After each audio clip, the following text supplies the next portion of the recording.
adventures in imperfect living.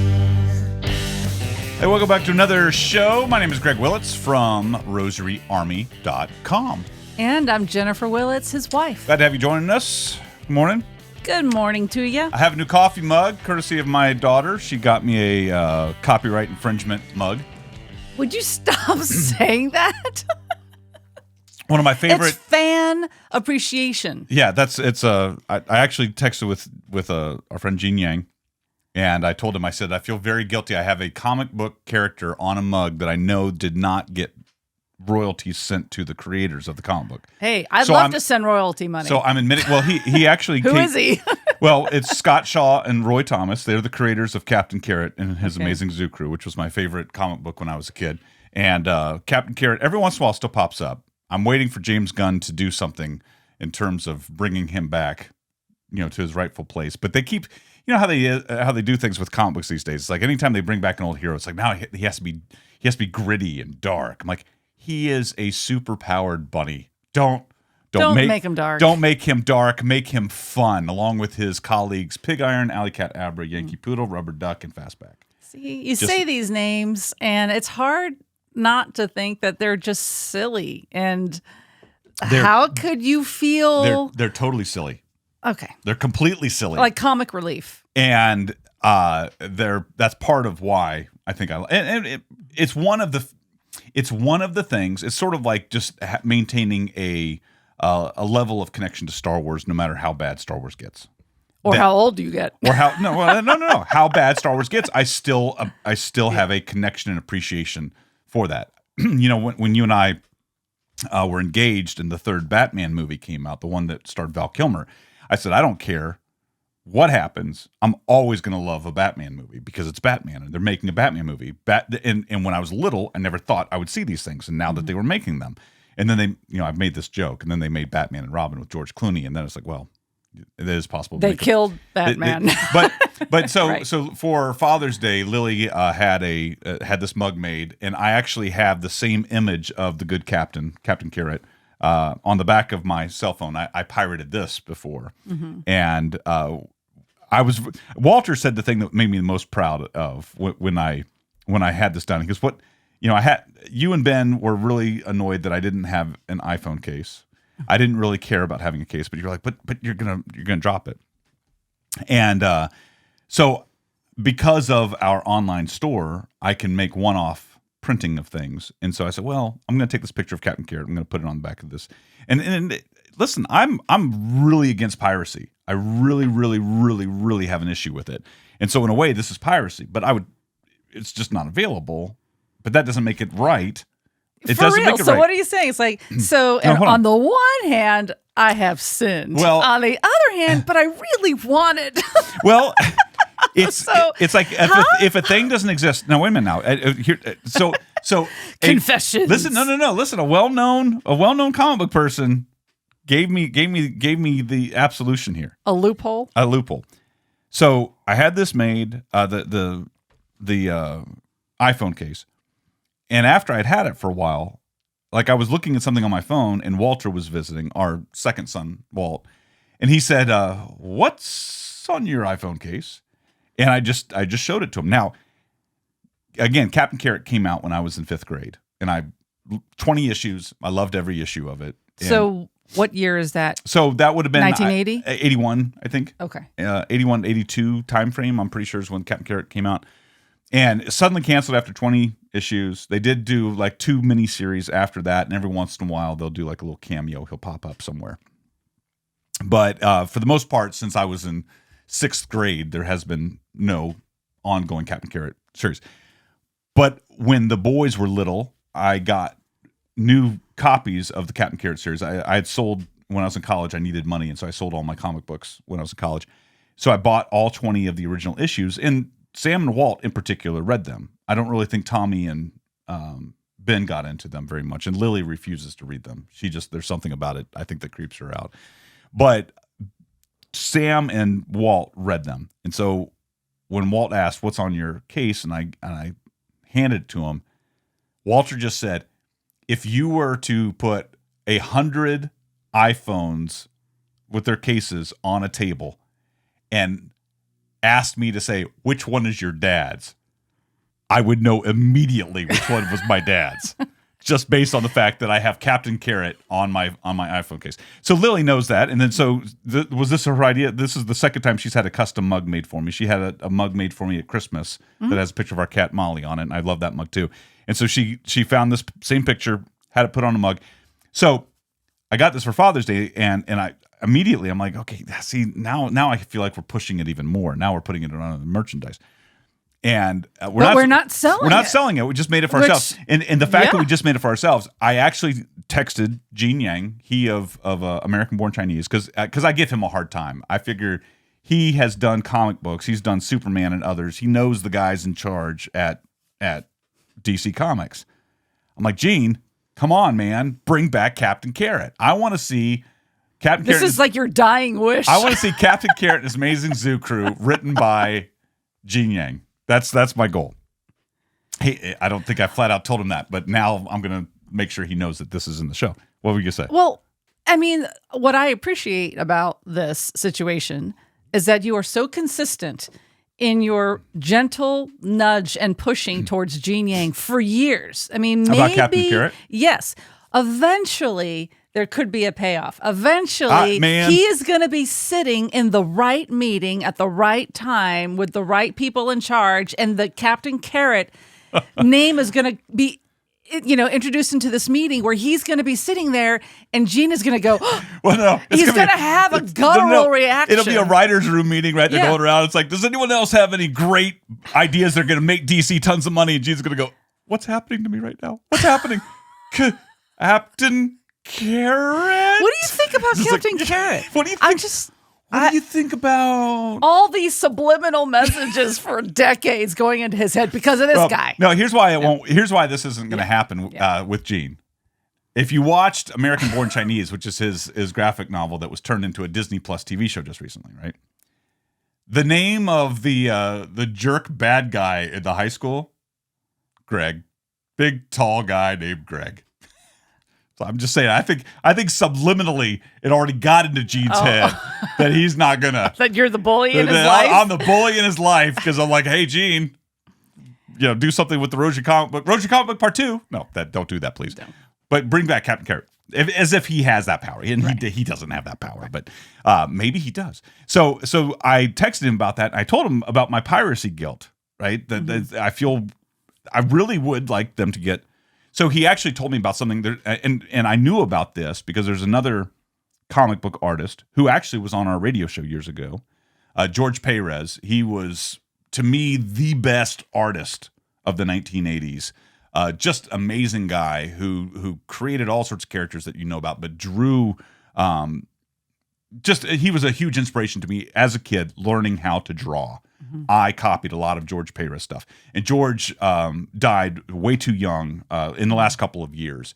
And I believe he had a brain tumor, and I hope I'm getting that correctly, that was the reason. But a lot of people came together, and they were doing some fundraisers and things to help pay for his medical bills. Because here's a guy who had such an impact on pop culture, but also on people like me as a kid, and needed help to pay his bills. And there was a Batman artist years ago named Norm Breyfogle, who I loved his artwork in the late 90s, early 2000s, and he also got sick and died. A few others. The guy who wrote Justice League: The New Frontier, whose name is escaping me at the moment, he got sick and died. So anyway, they've created something called the Hero Initiative. And so Gene said, well, you can make a donation to the Hero Initiative as a way of honoring these comic book creators, even though, to my knowledge, Scott Shaw and Roy Thomas, the creators of Captain Carrot, are still alive. But I thought that was kind of neat. I love I always like the idea of making the donation, but then it's making that actual step to do that. But I thought it was a pretty cool idea. Honestly, I mean, and we can sort of make this a little bit more applicable to more people. There have been times where you probably had a favorite logo that you just wanted on something like merchandising, but just for yourself, like as a gift, because that's a very common thing to do. It's like, those little pop sockets on the backs of iPhones or any smartphone, and you could upload an image and you want to give a gift to someone of something they love, and it just so happens to be a copyrighted logo, so these websites won't even let you do that. So there should be a way. Like, I don't think anybody would be against paying for a use of an image. But it depends on what it is, right? And it depends on what it is. If you have a bat signal, well, there probably are pop sockets of that. So it's a weird fine line, and I don't understand copyright it's like law. Pac-Man would be another example. Yeah. Like, how many people would love a little Pac-Man, little chewy face guy, whatever his name is? I'm sure he has a name, on the back of a pop socket, or just on something round. It seems like a perfect thing. Was it no license? Copyright laws. You can't have it. And it's like, I'll pay. I don't mind. I don't mind. I was like, what are we gonna do? I think it's worth having the conversation about this, because why are we saying this? Well, thou shalt not steal, right? And we've talked to our kids about this all the time, and our children disagree with us on certain things. Yeah. For example, I used to. Well, hold on. I want to finish up. Let's finish the story about what Gene said, because you didn't say what Gene said yet. Heroinitiative.org, and he said, in regards to these he goes, it's kind of like fan fiction, is sort of in a way of what I was doing. Is this as if I were to draw the picture and put my drawing on there? Mm-hmm. Now I wanted a Scott or a Scott Shaw version of it, but he said, it's sort of like fan fiction, right? Because I've also been worried about anytime I've used an image of Gene somewhere. I'm like, I don't want to take your artwork and use it without permission or whatever. What am I forgetting? Well, there was a particular phrasing that I thought he used when you were texting him. I didn't think he called it fan fiction, so I don't understand how that protects someone from potential copyright infringement. Yeah, it's fan fiction in mug form, is what he said. He said, I think it's fine. And again, it's always a matter of like, do you think it is? Are you asking the question? I think that's super important, right? Right. And one of the things I was about to say, like I have a couple of pint glasses. Mm-hmm. I have one that has Batman on it. I have one that with Flash on it. These are licensed, and right. I flat out wouldn't make one of those from my own, right? Mm-hmm. I did make a couple of coffee mugs that had Batman and Robin on it, but I drew those and I didn't sell them. I made one for my friend Mark. And so again, there's fine lines, right? It's like when I drew the pictures, then it was fan fiction, but in this case, like I feel weird about these. I don't want to do it anymore. I don't want the image of Captain Carrot on anything else. I feel really awkward about we've already pushed it enough. But I really like it on the mug. I really like the fact that Lily did that for me, and I'm fine with it. This particular image of Captain Carrot is so old, and this is kind of the image that when you go onto people's websites and if they're talking about Captain Carrot, this is the image that they use. So here's the Catholic question then: are you guilty of stealing an image if you're just admire? I mean, how are we stealing an image? Well, what's the bigger question? I would ask this. So let's play hypothetical.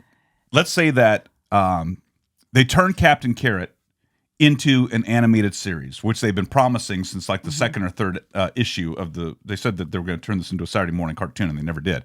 But let's say that they do a big blown 3D animated film. Who knows? James Gunn likes these kind of weird things, and so then Captain Carrot becomes a better known property, and they do start selling merchandise.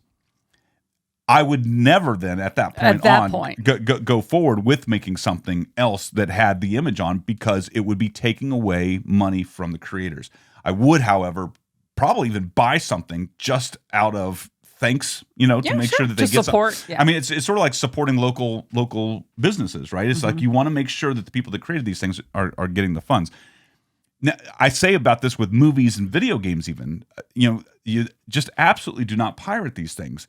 And I've had these conversations many, many, many times with our boys about what is and isn't appropriate use of things that are available on streaming. And they have a lot of conflict with it. So like I even, some of these MAME games, MAME is Machine Arcade Emulator, something like that. I can't remember what the full acronym means. It's a way of playing old video games, of downloading an emulator that then runs a series of computer images called ROMs that would allow you to play classic video games like Ms. Pac-Man or Mappy and those kinds of things. And at one point, I downloaded all these things and I started playing them. But then I started reading about it, and they're bringing up, that was a level of copyright infringement. And so there are even, it's very easy. There's a zillion places to go online of getting like a Raspberry Pi computer chip and downloading emulators onto these things and creating, and downloading your games that you want to play. They're all available online. And then hooking it up to a monitor with a simple joystick, and you could play all your favorite classic games from when you were a kid. And this is all available. But the question is it right to do that? Especially if there is a paid way that's out there. Like that's, I think, a differentiating factor. What was done here, there is no way to buy it. Right. If there was, that's what we would have done. Correct. The only way it could exist in the way that we wanted it to exist is to take the image. And you're right, it's an obscure character. It's not, there's nothing being sold anywhere. So we're not stealing money from anyone because nothing is being sold. Right. It's not in the store.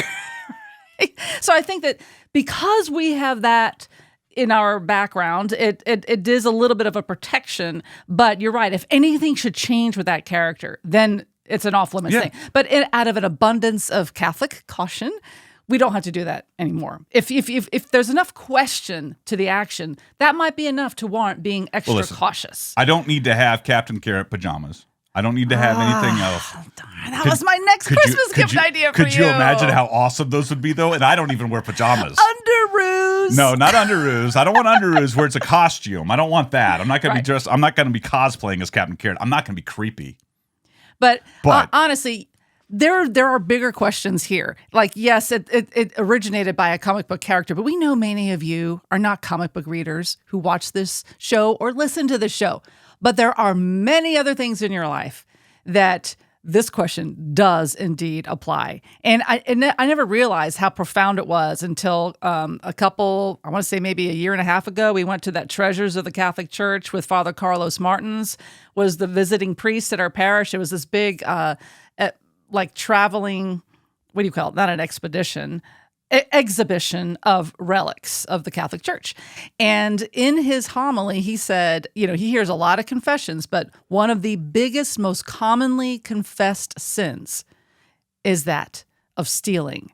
And this is from Catholics in particular, because when they want something, they feel like that's enough of a reason to just have access to it. They're not hurting anybody. They're not murdering anybody, and it doesn't look like stealing on the surface, which is where a lot of these pirated movies come into play. It's like, what? It's on this website. I can have access to the movie for free. They're making it available to me for free. No, because someone else digitally replicated it, uploaded it to now they don't know that perhaps, but a BitTorrent site, right? And but like even sharing logins could kind of fall under a very similar category, because did you buy that login? Is that something you have a right to share to someone out of your household? I mean, like there's all these areas where suddenly you realize, well, hold on now. I know that I want it and it seems so harmless. So that becomes the bigger question. And you might be surprised upon deeper reflection and prayer. You might see like, okay, yeah, this could be an example of I'm stealing something that really isn't mine, or is it mine to give out?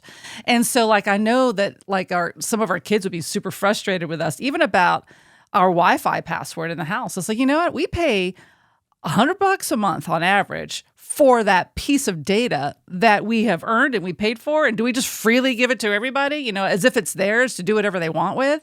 Now, of course, that's an extreme situation. Obviously, family members, it's within a household, that's fine. But even when they leave, I have questions about whether, I know Tommy, we didn't have a discussion about, but when he left, I assume he probably still has access to certain accounts that he had on his phone. I don't know. I think he has his own things now. Honestly. But it does make you start to just re-examine that topic, because we are very connected to streaming services and online services and sharing them liberally as if we are the owners of these things, and we're not the owners of them. At best, we are paying for one licensed use of a thing. Yeah. And so anyway, that just becomes the bigger question. And a couple more points on that. Yeah. I mean, it goes back to like our early days mixtapes, or making copies. A friend would have an album, and we'd give them a blank cassette tape and they'd make a copy of it. Well, it seemed like that was okay because we didn't have the internet with a lot of legalese to for us to read and research on this. We didn't know back then, right? So there was a level of ignorance, I think, that lessened the culpability. Now we are a little bit more aware. And so I can't remember which one of our kids I had this conversation with in regards to, downloading a movie that you didn't pay for from some BitTorrent site or downloading a video game.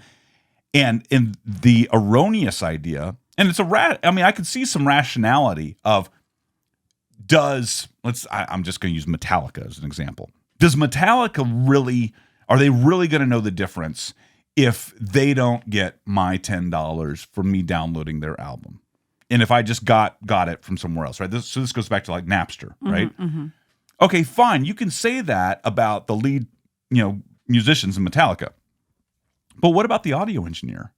What about the producers and the other smaller people? What about the person getting the coffee? That's their job, and they may not be getting royalties off the album, but they depend upon the musicians to continue making the money so they keep making the album so they continue to have a job. There is a trickle-down effect. Mm-hmm. And so that, really is Netflix going to be worried about that? Well, what about the secretary who works at Netflix? What about the janitor who works at Netflix who is dependent upon Netflix maintaining their monetary, income so that they can keep the employees on that they have?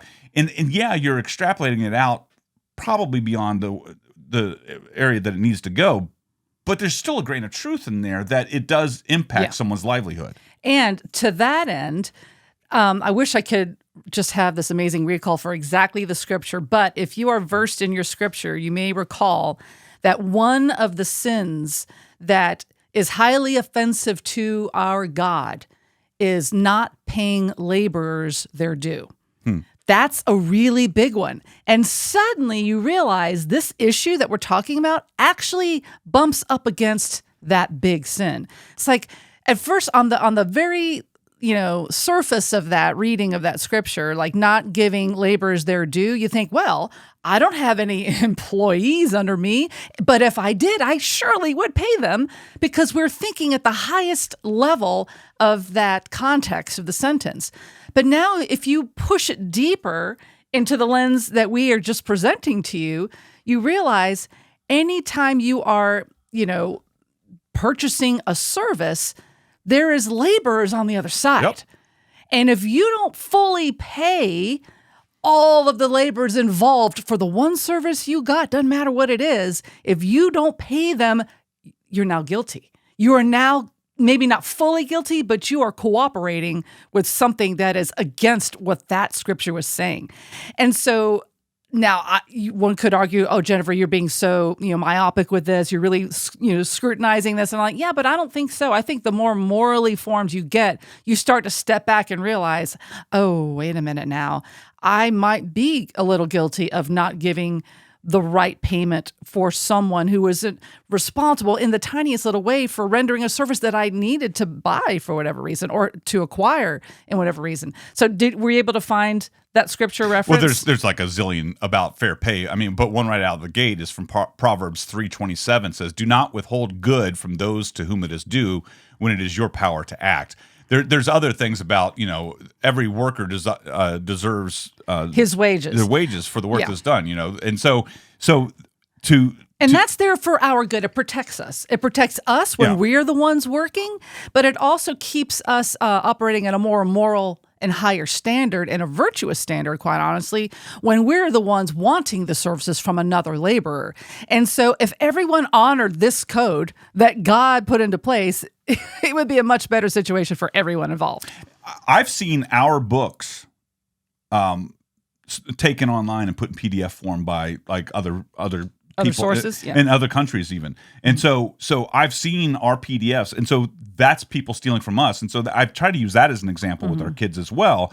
It's like, okay, you might think that it's not a big deal of why, I don't know why I keep thinking Metallica, but what, that James Hetfield might be denied his portion of royalties. You think that your little bit of royalties, that your payment is going to hurt him somehow. It doesn't, nowhere in scripture does it say it's okay to steal from the rich, but just not from the poor, right? Right. We feel like we're being virtuous in that. Well, because I say to the kids, it's like, how do you Yeah. feel about the fact that people, for example, have taken the audio rosaries that you and I have created for Rosary Army, made available for years for free, and they just took it and they put it in their apps and started charging for it? How does that make you feel? And then immediately, again, I don't remember which of our kids it was. Immediately, it's like, well, they didn't like that. It's like, Yeah. well, why is that different than you taking, maybe it's just 50 cents from one of these musicians, because that's all their royalties might be with their arrangement or whatever, but it's 50 cents. So what level of stealing is okay? And they never can answer that correctly. Right.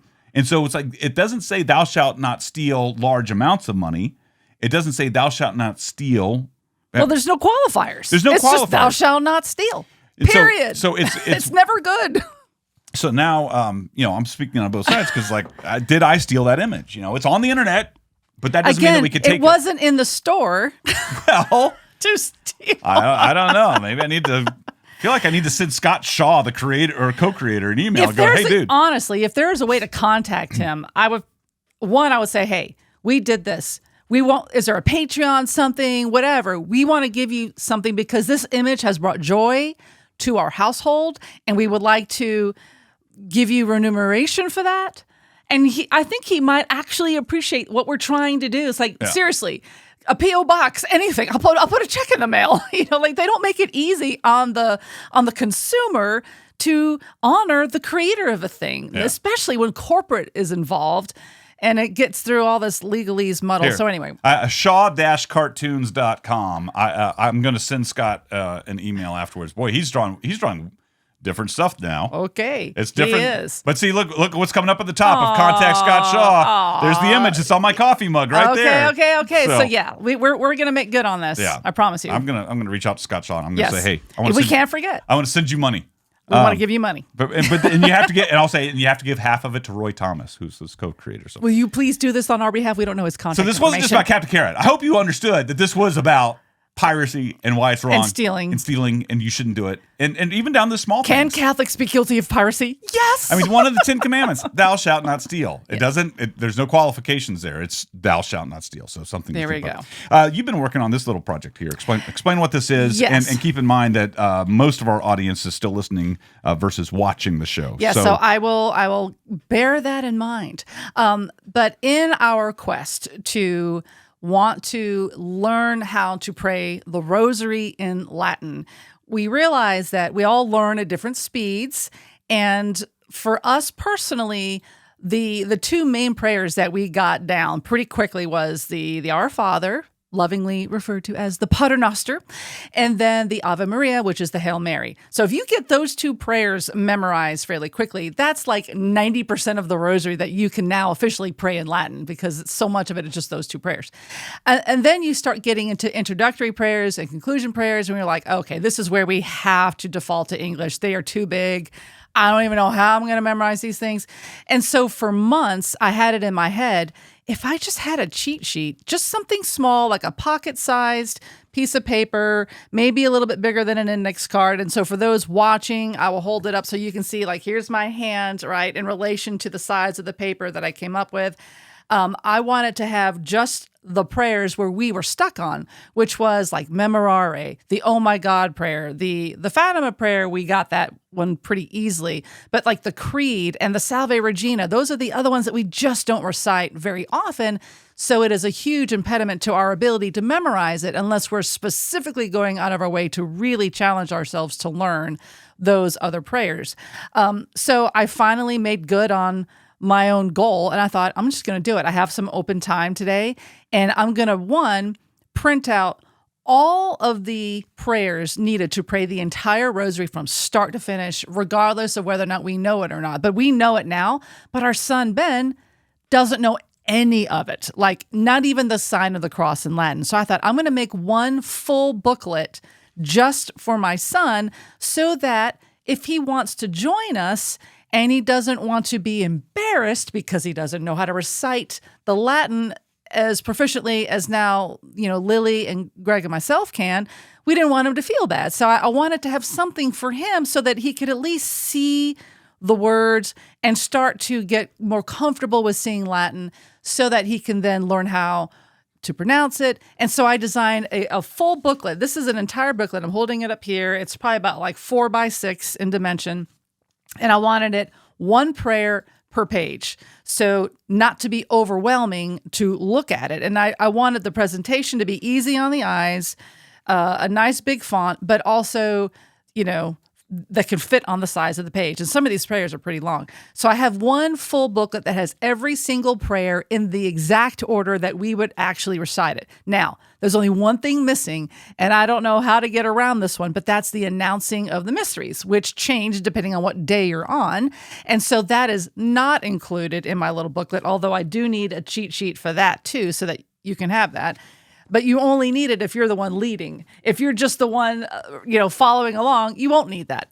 And then I made a secondary customized booklet just to address the missing pieces that our family was currently in. So I just have only the prayers where we are really, really struggling on, also in the same 4 by 6 presentation. And so now I only made enough copies and I keep it in the van. So when one of us is leading and not the driver in the van, our family van as we're going to Mass, the other family members now have something they can hold on to and they can begin continuing their education and learning how to eventually get this Latin nailed down. It's just super important to our family right now, but I don't think we're alone in this. I'm actually aware of other families who are kind of secretly taking on the challenge of, I want to pray this rosary in Latin too. And it's kind of like its own little movement of Catholics who are just wanting to do this. And I don't know why, but I think it's awesome and I think it's great.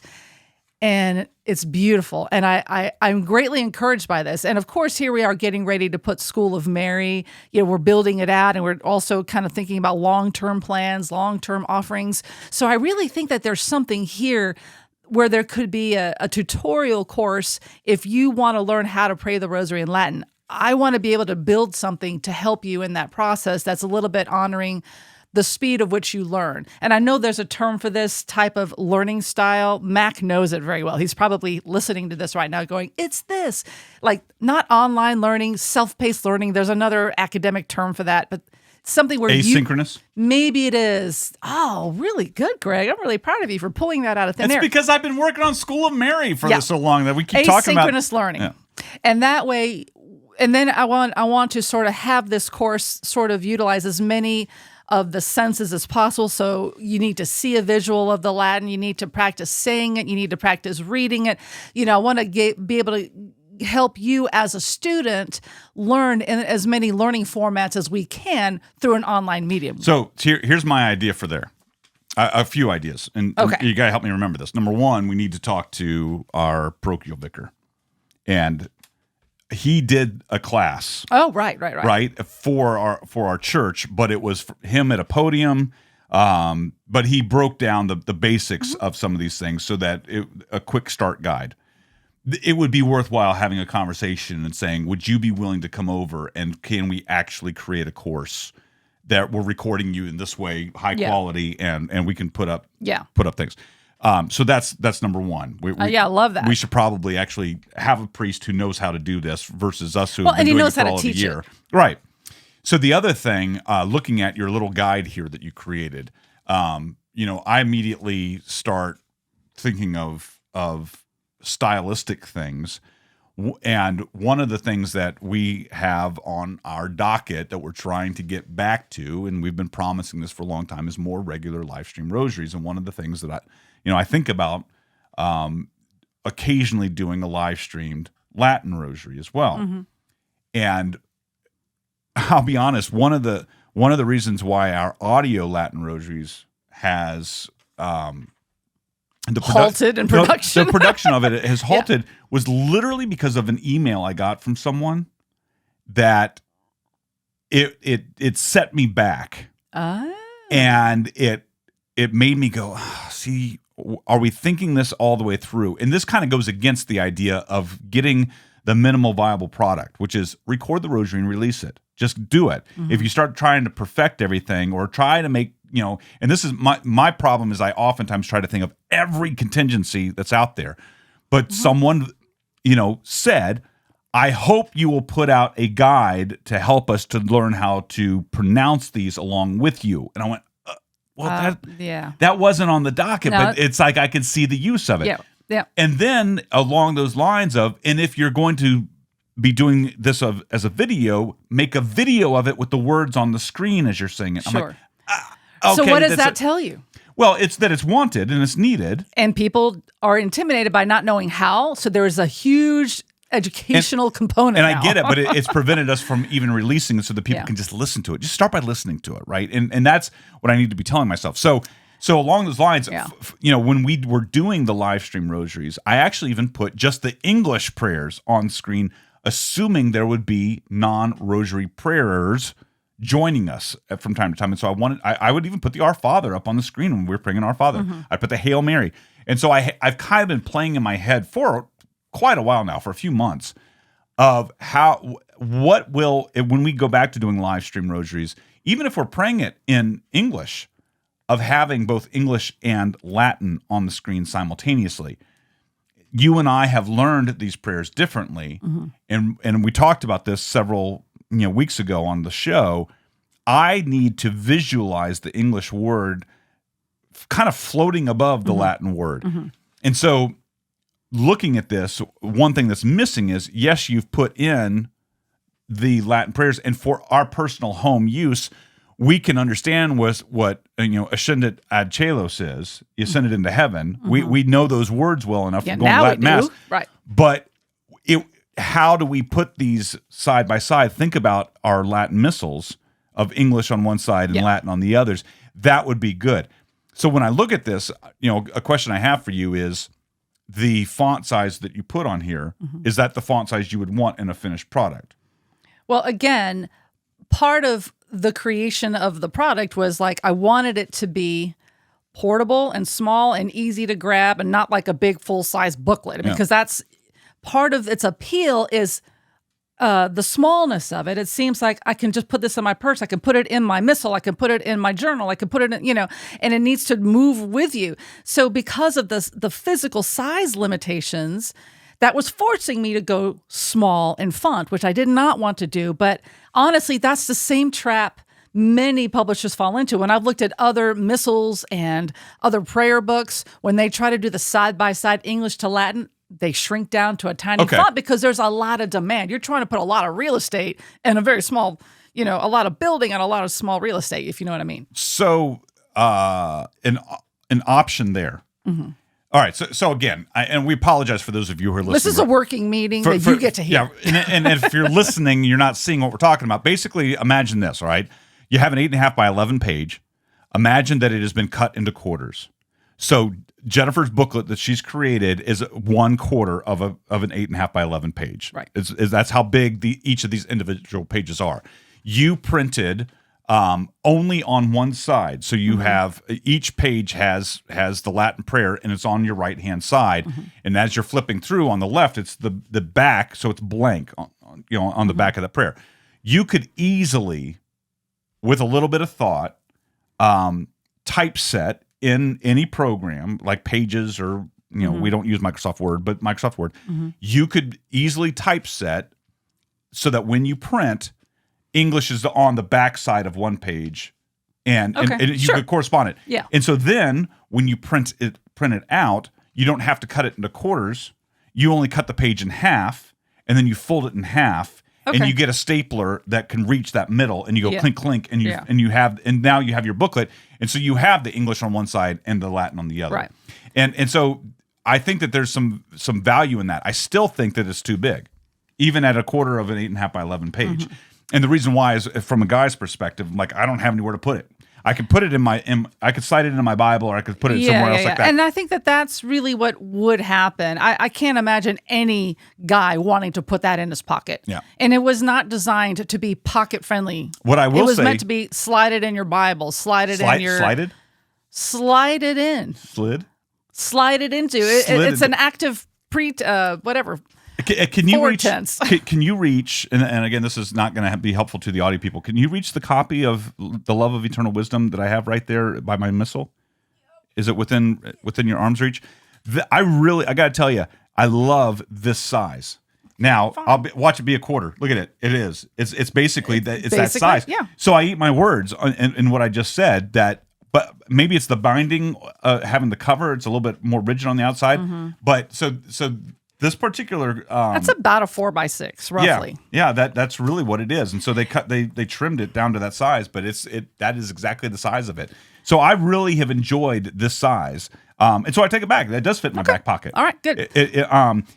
It wouldn't with a piece of paper, maybe is what I'm thinking. Right. I'm thrown off by that. But I don't want it to be an official booklet with bounding. I want it to be. It is. No, I want it to be. Anybody can just download the PDF. And got do a pair of scissors, cut it, staple it. Yeah. I mean, people can do that. Yeah. And I want to be able to help people who have been curious about wanting to pray any prayers in Latin. And it's really weird how this works because people are just being drawn to it at different points in their life. And we even were so blessed to recently have. Can I write on this? Yeah, go ahead. To have a longtime listener and supporter of Rosary Army and our podcast come visit us. And that would be Zena. Zena, if you're listening or watching, we're so glad we got to spend some time with you recently. And but she, in our conversation as we were getting together, said that she was taking like a Latin course. And at first we thought, well, is this for like a degree or part of a master's program? Or like, why would you do this? And she's like, no, I just want to. She just literally is taking a Latin course so that she can just learn it herself, like both the ecclesiastical Latin and the classical Latin, which really primarily only differentiates in the pronunciation of a couple letters, maybe. And I think it's just the V. Either you pronounce the V as a V, or you pronounce the V's as a W. So she, for whatever reason, felt really drawn to cracking the code on this sacred, ancient language. And I know she's not the only one. And I know there's someone else listening to this right now who has been extra curious about wanting to know a little bit more about this language, but for whatever reason, you just hadn't gotten around to it, or maybe you felt like it's just too big of a goal. You're not really sure how to approach it. I'm telling you, keep acting on this prompting of yours. And I think you're going to find more and more resources being, easily available to you to help you on your journey of learning this language. And so right now I was trying to convince our son, Ben, who's 21, who really doesn't see the point of this. But he admitted, says, well, if maybe you had a little cheat sheet for me, I would probably be more inclined. Part of it is I don't have anything to refer to. Once you guys get going and you're praying the rosary in Latin, I feel very lost. And so I'm like, all right. So that was motivation for me to get going on just printing a real rough copy of something, because we just had nothing. And we didn't want to have devices. I didn't want to have to pray looking at a screen necessarily. I just wanted something kind of off the grid, something just paper, So that's what started this whole thing. And I've experimented with these kinds of things in the past. And one of the things, and I don't know how many times I probably have 5 or 6 different files that I've started over the years on my computer of the idea of a Rosary Army field guide, right? For Rosary Army, we're out on a mission out in the field, right? Yeah, so with no electricity. The idea of a field guide that would basically help you to know how to be a Rosary Army soldier, to live out your faith. What I like about this, right, is a few things. You could take it in multiple directions. What the idea that's coming to me right now is, because if this is something that we continue to create, by the way, you are getting an inside view right now. While we're married and we have been raising children for going on 28 years of marriage and child rearing, this is our life like all the time. We're constantly talking about this or that project with the Rosary Army, and then we have to talk it through, and we go back and forth, back and forth, back and forth. And this is why it sometimes takes months or years in some cases for things to happen, because it takes these initial conversations, and then we both go off and pray about it, and we keep thinking about it, and we talk about it some more, and until we finally nail down what it is we want to do. That's why School of Mary has taken so long. We're finally to the point where we're getting ready to launch that in a few years. I mean, a few months. Few weeks, next month. Yes. But where I'm going with this is, I really do like the idea of this being, because we will have a library resource section on School of Mary. All of our audio prayers will be a part of that. The idea is all of the things that you get on Rosary Army now of, for example, our guide to making rosaries, it's going to become more of a learning pathway for you. learning how to pray the rosary. There will be learning pathways. And so learning how to pray it in English, learning how to pray it in Latin. It's a learning pathway for you to go through. So what you're talking about of how to say the prayers, that is a learning pathway. How to pray the rosary in Latin is a learning pathway that people can go through and get. And so it's little nuggets. This 5-minute video will be on praying the Hail Mary. This 5-minute video will be praying the Our Father. I always like the idea of supplemental material, both on screen as well as on the go. What I like about this is the idea that if we can format it in this way, that praying the rosary in Latin and English, we have information already printed out that we explain on the website that could be included in here as a section for those who want it, that they download Rosary Army's or School of Mary's, basically a printable, portable guide from Rosary Army. And we could do a series of printable, portable guides. Printable, portable guides of making the rosaries, a printable, portable guide to praying the rosary in English, a printable, portable guide to praying it in Latin. You can do multiple based on anything, right? A printable, portable guide to deciding if consecration to Jesus through Mary is right for you. A printable, portable guide. And so people can print these out, cut them down to the size. But what I like is the idea that we could also, theoretically, I know that these exist and I want to find some, a notebook, a tiny 3-ring binder or 2-ring binder, and you just go clink, clink. We could put make the hole punch here. You could add it to your ongoing notebook. There's a lot of things you could do. There's a lot of different formats because that's one of the things that we plan on, that we're working on, a specific guide for total consecration that's not this size, it's full size. So I don't know. I like the idea very much of this, the printable portable guide of this is a good resource. and here's what I would say about Latin. I think our own priest talked about this when he was this is our pastor who struggles with Latin himself. Right. But he said something really, I think, appropriate and beautiful about Latin, and part of its appeal is that it is a universal language, and it's a language that basically we can all come to, no matter what our origin point is. So if you're a Spanish-speaking person, a French-speaking person, Italian, everyone can sort of approach this one destination of Latin and meet there. And we should be able to, it kind of gets you away from the problem of we need to have prayers on our website for the French people, for the Spanish people, all the other languages that are out there. But if you just have Latin, then everybody can approach it. Everybody can learn Latin. And so that's part of its appeal is its ancient classical universality, I suppose. And it is a dead language, as you hopefully should know. So the words are set in stone. They are not alive and changing in its meaning and definitions. It's just there. And so it makes learning that a little easier because it isn't changing. Like the English language is a hot mess when it comes to redefining things. What? It's a what? It's a hot mess. So if you went to someone 100 years ago and said, "Can you define a hot mess?" Well, you're going to get a lot of definitions. When I spilled the oatmeal, that was a mess and it was hot and I had to clean it up. Cool. It was a hot, yeah. No, it was hot. It was cold to the touch. Yeah. Yeah, so, I know.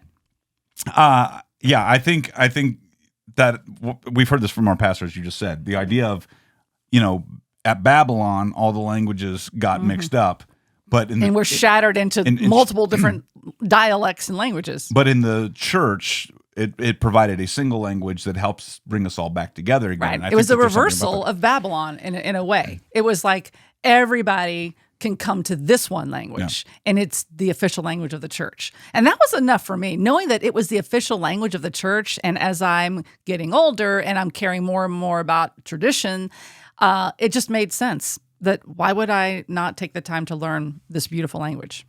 So some other things we talked about just recently, as we mentioned earlier on this program, even the brand new Rosary Army website has been launched. We're still working on School of Mary. We have I actually have a meeting I need to get ready for in less than an hour as we're continuing work on that and trying to figure out our initial deliverables and the fun things that you can expect upon the launch of School of Mary, which we have scheduled for the middle of July. So please continue to keep that in your prayers. I did mention this, but I'll say it again. I finished the Pope's Cabinet narration. That's done from Sophia Press. It was a great book. I really enjoyed the heck out of it. It was a hard book to read. I did all sorts of voices, and I now know hundreds of new words and names in Polish and Croatian and German and Italian and Spanish and Latin. My number one Google search throughout the course of May and June was pronounce, and then I would paste in whatever word. Pronounce, paste. Pronounce, paste. Pronounce, and then It's paste, Greg. Yeah. Paste. I just kept putting it in. That's how you pronounce it. Paste? Pronounce paste. Oh, yeah. But what's interesting is because the Pope's Cabinet is about Pius XII and his papal cabinet. You know, the actual folks, the cardinals working in the Vatican during World War II. And so there were all these different names and speakers, and they would oftentimes go back and forth. And I realized immediately the only way a listener is going to keep track of all these things is if I do different voices. And we were laughing about that over the weekend. It's like, sometimes because there are a lot of Italians. And so there were times where, and I'm sitting here in the studio by myself and I'm recording this. And at times it was like Mario from Super Mario Brothers wanted to come out. I'm like, it's me, Pope Pius XII. No, I can't do that. I think that's highly highly offensive. Cultural appropriation, cannot do that. And so like I sort of came up with like this generic Italian voice? No, it was like a generic foreign. I don't even know how to explain, but you're gonna have to listen to the book to and I don't get anything extra from you purchasing copies of this, other than the fact that I did while we're recording. I just got confirmation that they hired me to do another book. Oh, so really? I do need to start work on, and I won't say what that book is yet, but it's this one that it could be potentially controversial. Why can't you say the topic? Because it's not okay. The topic is safe. I guess they've announced the book. Well, I don't like to say it until it's sort of like our trip to France. I don't like to tell you about it until after it's already happened. I felt confident telling you about it. No, I'm going to be doing another book. I'll tell you about it once I get a far ways into the book. You're in production. Once I'm in production, and I don't want to have to come back and go, yeah, my computer broke, so I don't get to do it now. And remember that thing I said I was doing? Yeah, I'm not anymore. No, I'm not anymore. That is something I resolved not to do ever again. Is there such a thing as spiritual eggs on your face? That's exactly what it is. So There you go, Ben Barron. No, don't give him. Sorry. No. He's going to now find spiritual eggs. Good luck with that. There's no such thing. He'd just find egg falling on my face or something right now. But so anyway, hold on. I got to take that. I keep lifting up my coffee cup and then I keep talking and I want the drink and I didn't get it. So there's that. We do have lots of interviews that we need to reschedule. As you know, a few weeks ago, our lives went into upheaval. And we had to reschedule. If you can see in the background, if you're watching the video right now, see that stack of books? Those are authors that we either had to say, sorry, we have to cancel our interviews, or new books that have come in since then. And now I have all these publishers saying, so when are you going to reschedule these? And so we're working on that. I'm working on it. I'm not working on it. I need to start working on it like in the next couple of days. I'm not doing it. I'll be honest. It's like I got that far on Friday. I stacked the books up of who I need to send emails to. It's a process. It's Greg. a process. I don't like scheduling things, but it needs to happen. And once they're scheduled, then we normally get the interviews done. But we have a lot of great guests potentially coming your way. So this stick is around just for that. your weekly dose of Greg and Jennifer. That's what you're getting right now. One of the guests that we mentioned that we had hoped to have on the program a few weeks ago was Paul Rose. We actually got some feedback from Sarah, who was excited when she saw. Are you going to read this, or you want me to read it? I'll do it. Can you read it? Here's my readers from that far away. Yes, I was so excited a few weeks ago when I initially heard that you were planning to interview Paul Rose. I started. Let's explain it. Paul Rose, who has a YouTube channel and a podcast called Sing the Hours, and we mentioned that a few weeks ago. I started praying the Liturgy of the Hours, Lauds, at the beginning of last year, inspired by Greg's experience. I had a very difficult time figuring it out and very quickly found Paul Rose's podcast to help me so that I could pray it on my way to work. I had to leave my house at 6 a.m. I had a 45-minute commute, so this is perfect. So because of Paul Rose and his Liturgy of the Hours called Sing the Hours, I have memorized Psalms, something that I never thought possible, and canticles, and even some Latin prayers. The doxology is the only one that I can recite without assistance, mind you. Gloria Patri et Filio et Spiritui Sancto. Is there more? Sicut erat in principio et nunc et semper. No. That was my Paul Rose impersonation. There you go. I love when Paul Rose does the prayers and canticles in Latin. As do I. My faith has grown and deepened so much since the beginning of last year, and I feel that the encouragement to continue to pray the Liturgy of the Hours from you and Paul's singing are key contributions to that. Cool. I prefer to use my book of Christian prayer, but when I cannot, or when I'm able to pray the office of readings or hours outside of Lauds and Vespers, I use the Divine Office app. I am very excited for the new translation of the hymns to come out, and according to the USCCB website, it is actually slated for mid-2023, which is kind of like right now. But I'm not so sure if it's been put on hold, various reasons, COVID or whatever, since they last updated this back in May of 2020. So thank you so much for all you do. You both have unknowingly helped me with deepening my faith and raising my family in the faith. I continue to pray for your family and ask for your prayers as well, especially for the conversion of my husband. So yes, we will keep prayers going for you on that one. And I'm so glad that really I had nothing to do with this, because this was all Greg who made the same discovery like you because of a need that you had. And that was needing another way of, sort of staying connected to this ancient prayers known as the Liturgy of the Hours. And sometimes you need something other than a book because you don't always have the ability to sit down. I don't know if I said her name at the beginning, but to give her some name endorphins. That was from Sarah. Sarah, thank you. If you want to send us some feedback at gregandjennifer.com, or if you want to record your feedback, audio or video, you can record it on your phone and go to rosaryarmy.wetransfer.com, and you'll see it's super easy. You just upload it right there on the spot, and it gets sent to us automatically. Super cool. A few things. She talked about the translation of the hymns. There's supposed to be a revised version of the Liturgy of the Hours that's supposed to come out, and it's always been a bunch of rumors. Some possibly in 2025 is what I read. I wasn't aware of the translation of the hymns. There's definitely things that from the version that's available now, which came out in the early 70s when a bunch of other stuff happened, there are definitely things that I would like to see fixed and revised in this. There have been times when we were talking with Dr. Peter Kwasniewski, I know he is actually using, might be the 1950s version of the Roman Missal for his breviary. And so I'm curious, and I've thought about this, not enough to actually go back and research it to the fullest and what would I actually need. But I've thought about, just in recent days, what were they doing before changes to the current Liturgy of the Hours? What did it look like? How do I pray along perhaps with the 1962 Roman or daily missal? In book form, preferably. Yeah, in book form. Not online. Right. Yeah. And so to have that, and I've just thought about that a few different ways of like, is there openness for some level of something different for me to use for this than what I'm doing? Because as I mentioned, and part of it is just because of the stressful nature of our lives over the last couple months, I was getting frustrated for no good reason with the Liturgy of the Hours. I was having a difficult time focusing. And, sometimes when I personally have a hard time, pushing forward with something, I just want something different. It's sort of like when I was a kid and I'd get tired of my room, I would change the furniture. I would move the furniture around just to have a different orientation of things, right? And that's kind of what I was looking for. So that's kind of how I found Paul Rose and Sing the Hours, is because I'm like, I just needed some help a few times. Same message, different presentation. Yeah, exactly. Yeah. I just needed the help to get through it. I kind of wish, when at one point we lived in a different part of Atlanta, we were very close to a monastery.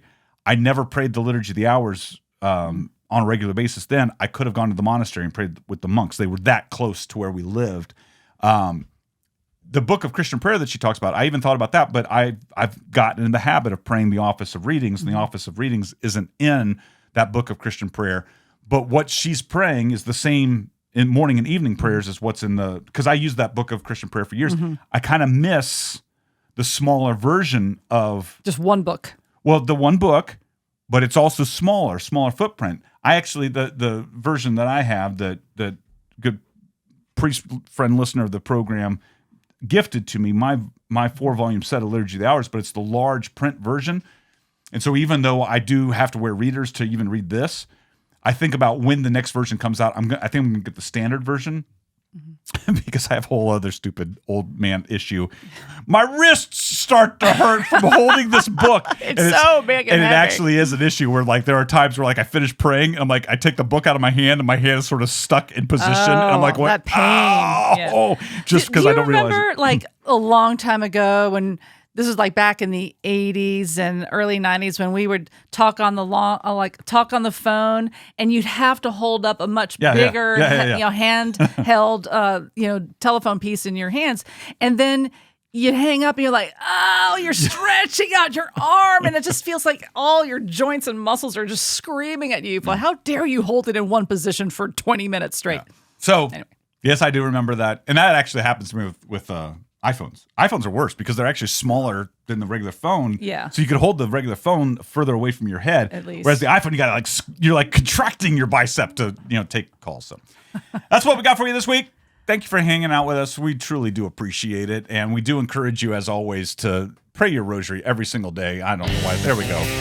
Pray your rosary every single day, and do whatever it takes to be holy. Go. Get a free rosaryarmy.com. Talk to you in a few days, folks. God bless. Bye. Wasn't even going to try to correct that. Just let it go. Just let it go.